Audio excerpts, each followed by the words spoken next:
அனைவருக்கும் வணக்கம். இன்றைக்கி நாம் தண்டி அலங்காரத்தில் வாழ்த்தணியை பார்க்க போகிறோம். வாழ்த்தணினா என்ன அப்படின்னா, இவருக்கு இன்னது பொருந்துக என்று கவிஞன் தான் நினைத்ததை விரித்து சொல்லக்கூடியதுக்கு பெயர்தான் வாழ்த்தணி. இதை தான் வடநூலாசிரியர் ஆசி என்று குறிக்கிறார்.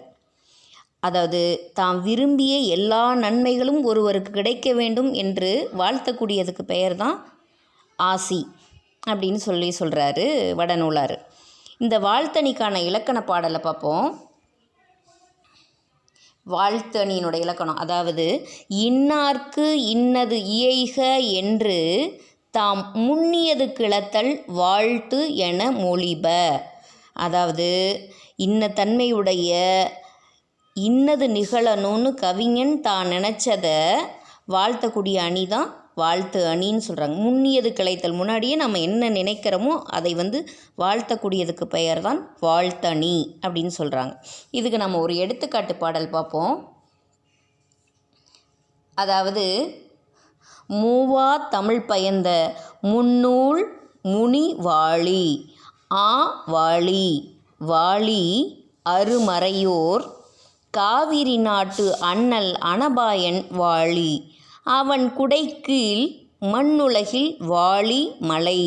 அதாவது இந்த பாடலுக்கு அர்த்தம் என்ன அப்படின்னா, மூவா தமிழ் பயந்த முன்னூல் முனிவாளி, மூவாத இறப்பில்லாத அழியாத தன்மையுடைய தமிழ் மொழியில் தோன்றியிருக்கக்கூடிய பழமையான நூல்களையெல்லாம் உணர்ந்தக்கூடியவன் அகத்தியன். ஆக அகத்தியன் வாழ வேண்டும் அப்படின்னு சொல்கிறாங்க. ஆவாளி, ஆ என்றால் பசு இனங்கள், பசு இனங்கள் வாழ வேண்டும், ஆவாளி அப்படின்னு சொல்கிறாங்க. அடுத்ததாக வாழி அருமறையோர், அரிய மறைகளை தமிழ் நூல்களையெல்லாம் கற்றுணர்ந்திருக்கக்கூடிய அந்தணர்கள் வாழ்க அப்படின்னு சொல்கிறார்.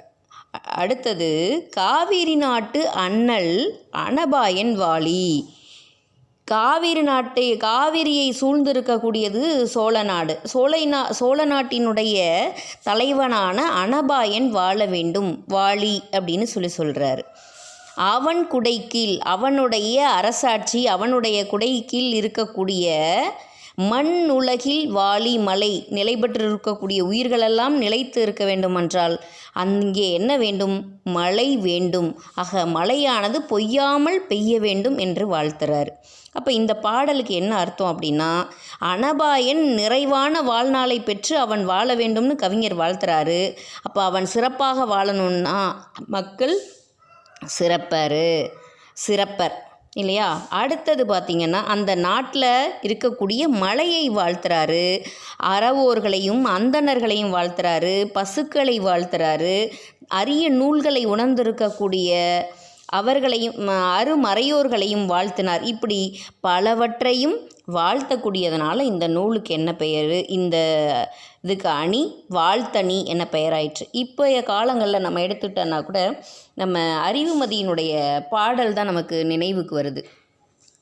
நீண்ட நீண்ட காலம் நீ நீடு வாழ வேண்டும், நீண்ட நீண்ட காலம் நீ நீடு வாழ வேண்டும், வானம் தீண்டும் தூரம் நீ வளர்ந்து வாழ வேண்டும்.